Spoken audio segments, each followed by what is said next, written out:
ଜୟ ଜଗନ୍ନାଥ ସାଇନା ଓଡ଼ିଆ ଟେକ୍କୁ ଆପଣମାନଙ୍କୁ ସ୍ୱାଗତ। ଦର୍ଶକ ବନ୍ଧୁ, ବର୍ତ୍ତମାନ ସୁନା ଅଳଙ୍କାର ମୂଲ୍ୟ କେବେ କମିବ, ତା ସହିତ କାହିଁକି ସୁନା ଅଳଙ୍କାର ମୂଲ୍ୟ ଦ୍ରୁତ ଗତିରେ ବର୍ତ୍ତମାନ ଭାରତୀୟ ବଜାରରେ ବୃଦ୍ଧି ହୋଇ ଚାଲିଛି, ତା ଉପରେ ଆମେ ଟିକେ ନଜର ପକାଇବା ଯେ ଭାରତୀୟ ବଜାରରେ କାହିଁକି ସୁନା ଏତେ ମାତ୍ରାରେ ବୃଦ୍ଧି ହୋଇ ଚାଲିଛି। ଦେଖନ୍ତୁ ଯେ ଭାରତୀୟମାନଙ୍କ ସୁନା ହେଉଛି ଅତି ପ୍ରିୟ। ତେଣୁ ବର୍ତ୍ତମାନ ସୁନାର ମୂଲ୍ୟ ବୃଦ୍ଧି ହେଲେ ମଧ୍ୟ ଭାରତୀୟମାନେ ଅଧିକରୁ ଅଧିକ ସୁନା କିଣୁଥିବା ପରିଲକ୍ଷିତ ହେଉଛି।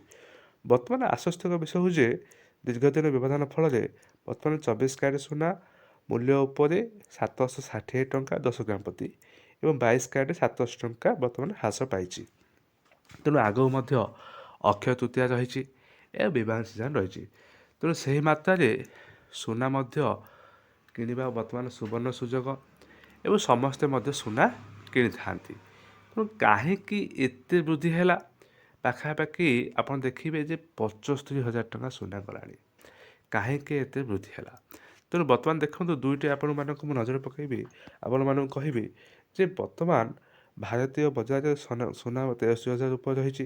କାହିଁକି ନା ଆଜିର ଦିନରେ ଭଲ ନିବେଶ ହେଉ ବା ଉତ୍ତମ ଭବିଷ୍ୟତ ଗ୍ୟାରେଣ୍ଟି ହେଉ, ତେଣୁ ସୁନା ମୂଲ୍ୟ ବୃଦ୍ଧି ପଛରେ ଇଏ ଗୋଟେ କାରଣ। କାରଣ ସମସ୍ତେ ସୁନାକୁ କିଣିକି ଭବିଷ୍ୟତ ଗ୍ୟାରେଣ୍ଟି ପାଇଁ ରଖିଥାନ୍ତି। ଆଉ ଗୋଟେ ହେଉଛି ସାମ୍ପ୍ରତିକ ରାଜନୈତିକ ସ୍ଥିତି।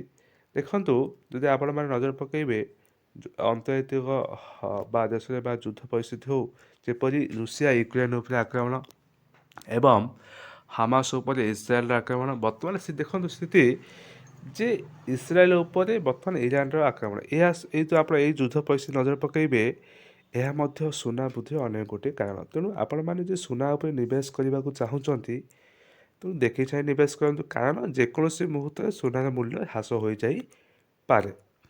ତେଣୁ ଦେଖନ୍ତୁ ଇଏ ଥିଲା ଗୋଟେ କାରଣ। ତାପରେ ଦେଖନ୍ତୁ ଯେ ସୁନାର ବୃଦ୍ଧିର ଆଉ ଗୋଟେ କାରଣ ହେଉଛି ଯେ ନିବେଶକମାନେ ବର୍ତ୍ତମାନ ଡଲାର ଉପରେ ଭରସା ଉଠିବା। ତେଣୁ ଡଲାର ବର୍ତ୍ତମାନ ଦେଖନ୍ତୁ ଯେ ଏଠି ଗୋଟେ ରିପୋର୍ଟ ଅନୁସାରେ ବ୍ୟାଙ୍କ ଅଫ୍ ଆମେରିକା ବର୍ତ୍ତମାନ ସୁନାର ଟାର୍ଗେଟ୍ ଦର ଆସନ୍ତା 1 ବର୍ଷ ପାଇଁ $600କୁ ବୃଦ୍ଧି କରିଛନ୍ତି। ଏହା $2,400 ଥିଲା, ବର୍ତ୍ତମାନ $3,000 ରହିଛି। ଇଏ ଗୋଟେ କାରଣ ହେଉଛି ଏଇଥିପାଇଁ ସୁନାର ମୂଲ୍ୟ ଏତେ ମାତ୍ରାରେ ଅହେତୁକ ଭାବରେ ବର୍ତ୍ତମାନ ବୃଦ୍ଧି ହୋଇ ଚାଲିଛି। ତେଣୁ ଆଉ ଗୋଟେ ନଜର ପକାନ୍ତୁ ଯେ ସୁନା ଉପରେ ସେଣ୍ଟ୍ରାଲ ବ୍ୟାଙ୍କମାନଙ୍କ ଭରସା।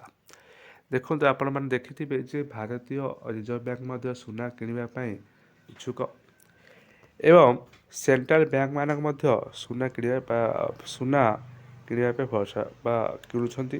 ସେହି ମାତ୍ରାରେ ଯଦି ଆପଣ ଦେଖିବେ ଚୀନର ସେଣ୍ଟ୍ରାଲ ବ୍ୟାଙ୍କ ଅଧିକ ମାତ୍ରାରେ ସୁନା କ୍ରୟ କରୁଛି ଏବଂ ଭାରତ ସମେତ ହେଉ ତୁର୍କୀ, କାଜାଖସ୍ତାନ ଏହିଭଳି ରାଷ୍ଟ୍ରର ବ୍ୟାଙ୍କ ଗୁଡ଼ିକ ମଧ୍ୟ ସୁନା ଅହେତୁକ ଭାବରେ ବିପୁଳ ପରିମାଣରେ କିଣୁଛନ୍ତି। ତେଣୁ ଇଏ ଗୋଟେ କାରଣ, ଏଇଥିପାଇଁ ସୁନାର ମୂଲ୍ୟ ବର୍ତ୍ତମାନ ଭାରତ ବଜାରରେ ବୃଦ୍ଧି ହୋଇଛି।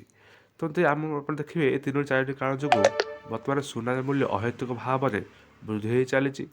ତେଣୁ ଆପଣମାନେ ନଜର ପକାଇବେ ଯେ ଆଗାମୀ ଜୁନ୍ କିମ୍ବା ଜୁଲାଇ ମାସରେ ସୁନାର ମୂଲ୍ୟ ଯେକୌଣସି ମୁହୂର୍ତ୍ତରେ କମିଯାଇପାରେ।